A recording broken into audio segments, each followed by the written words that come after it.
একটা দুটো করে অ্যাডভার্টাইজমেন্ট করে মেল ফিমেল সবাই আবার কোন মেরিট লিস্ট থেকে নিতে পারবে।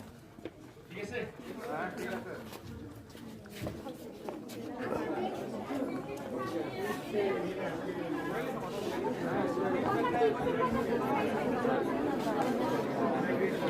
কথাটা ঘুরে গেছে তো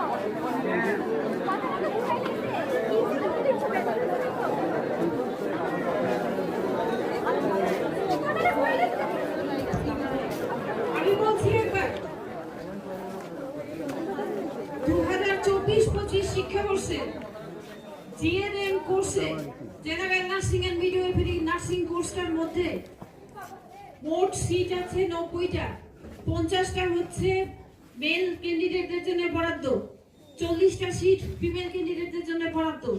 40টার মধ্যে 21টা ইউআর ফিমেল জিএনএম, 13টা এসটি